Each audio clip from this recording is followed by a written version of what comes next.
Je n'ai pas besoin de rappeler, vous le savez, j'ai rencontré le président depuis le 2 avril 2018 et notre rencontre a été sanctionnée par un communiqué qui comportait des recommandations. Je fais les rappels. Le comité de suivi a été sollicité pour trouver une solution juste et équitable au contentieux électoral. On a demandé au comité de suivi de veiller à l'adoption par l'Assemblée nationale d'une nouvelle loi sur la CENI. On a demandé de faire auditer le fichier et d'assainir donc la liste électorale avant les élections législatives.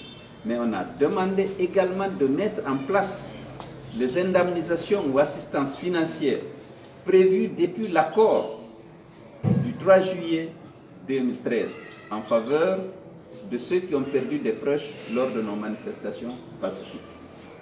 On avait également demandé d'indemniser les commerçants, les opérateurs économiques dont les boutiques ou les magasins avaient fait l'objet de vandalisme et de pillage par les chevaliers de la République et des agents des forces de l'ordre.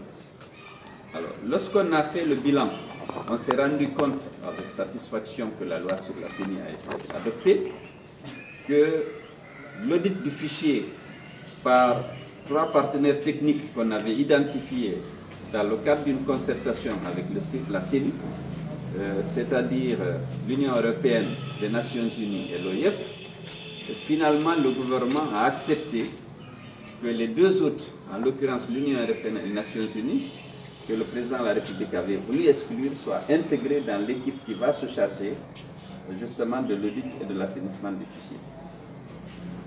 Quant au contentieux électoral, nous avons noté qu'il n'y a pas encore de progrès.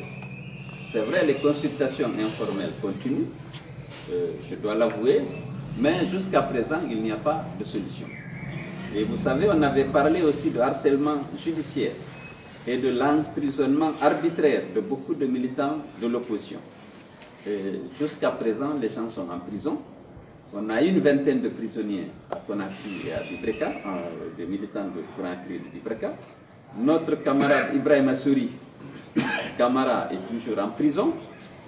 Les militants de l'opposition de Kalinkov, au nombre de 65, sont toujours en prison à Farana. Et ceux de Marella ne sont pas non plus relaxés. On n'a pas arrêté les poursuites contre eux. Donc, nous avons noté qu'il y a beaucoup de points qui n'ont pas fait l'objet d'application. Et les enquêtes ne sont pas ouvertes par rapport aux assassinats ciblés qui ont eu lieu pendant les manifestations pacifiques de l'opposition. Aucune indemnisation, aucune assistance financière n'a été encore mise en place en faveur de ceux qui ont perdu des proches. La haute cour de justice n'a pas été mise en place. Donc il y a beaucoup de points qui ne sont pas appliqués.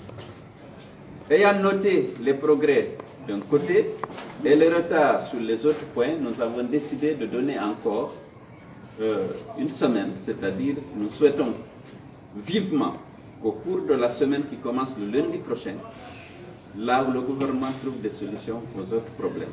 Faute de quoi, nous allons reprendre nos manifestations pacifiques sur l'ensemble du territoire à partir du mardi,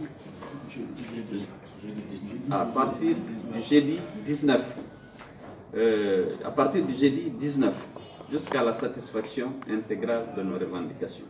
Donc, il y a une marche pacifique qui est prévue le jeudi 19, si d'ici là, aucun progrès n'est enregistré dans la résolution des problèmes qui sont l'objet de nos revendications.